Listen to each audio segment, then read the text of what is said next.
Hello बच्चों, let's read this question. The question says, which of these is least likely to act as a Lewis base? Least likely हमें बताना है कौन सा behave करेगा as a Lewis base. तो हमें एक चीज तो ये पता है कि कॉन्सेप्ट क्या है इस क्वेश्चन का, लुईस बेस, लुईस बेस, ठीक है। तो अगर मैं बात करूं, हमारा जो लुईस बेस होता है वो क्या होता है, that can donate a pair of electron, that can donate a pair of electron, ठीक है, जो एक पेयर इलेक्ट्रॉन का डोनेट कर सके, ठीक है, वही डोनेट कर पाएगा जिसके पास लोन पेयर होंगे।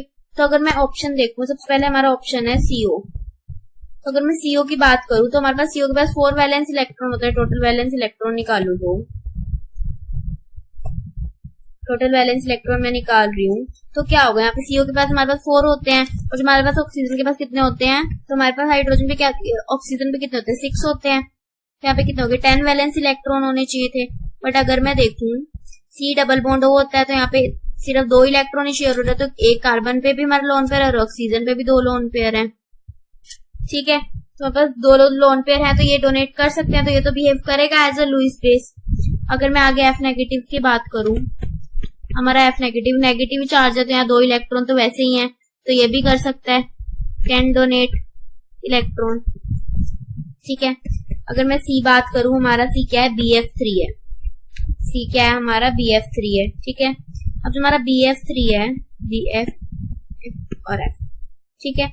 तो अब मैं इसमें देखूं, अगर टोटल वैलेंस इलेक्ट्रॉन में देखूं, टोटल वैलेंस इलेक्ट्रॉन कितने होते हैं, बोरोन के 3 होते हैं, फ्लोरीन के 7 × 3, तो ये कितना आ जाएगा, यहाँ से 24 आ जाएगा। 24 और मैं बोरोन की बात करूँ, 3 ही वैलेंस इलेक्ट्रॉन और 3 ही बॉन्ड बना रहा है, तो इसका मतलब इस पे कोई लोन पेयर नहीं है, no lone pair, no lone pair, ठीक है। तो ये क्या होगा, ये तो बिहेव नहीं करेगा, not behave as a Lewis base. But लेकिन ये कैसे बिहेव करेगा, इसके पास एक पी ऑर्बिटल खाली है, इसके पास क्या है, वेकेंट पी ऑर्बिटल है, वेकेंट ऑर्बिटल है ना आगे, तो वो वेकेंट ऑर्बिटल है, तो ये क्या कर सकता है, accept a pair of electron, accept कर सकता है। तो ये क्या करेगा, act as a Lewis acid, Lewis acid की तरह एक्ट करेगा, क्योंकि अगर वो पेयर ऑफ इलेक्ट्रॉन को एक्सेप्ट करे तो वो लुईस एसिड ही हुआ। और ये क्या हो गया, लीस्ट लुईस बेस हो गया अगर मैं कहूं तो, ठीक है। अब उसके बाद में अगर बात करूं तो अब हम क्या दे रखा है, PF3। तो अगर मैं PF3 की बात करूं तो हमारे पास PF3 दे रखा है, ये हमारा क्या है, PF3। यहाँ पे हमारे पास PF3, जब मैं स्ट्रक्चर बनाऊंगी तो ऐसे बनेगा। और PF3 के पास भी जब मैं टोटल वैलेंस इलेक्ट्रॉन निकालूंगी तो फास्फोरस पे कितना होता है, 5 और 7 × 3, तो यहाँ से कितना आ जाएगा, 26, ठीक है।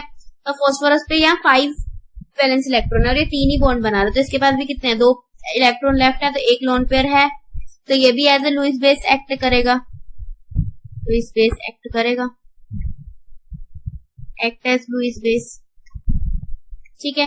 तो अगर हमें इसमें क्वेश्चन में क्या बताना था, which of these is least likely, least कौन सा एक्ट करेगा।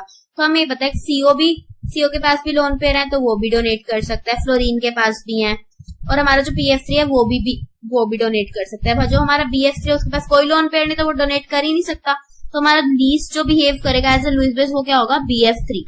सो our correct option is BF3। Hope you understood it well, best of luck.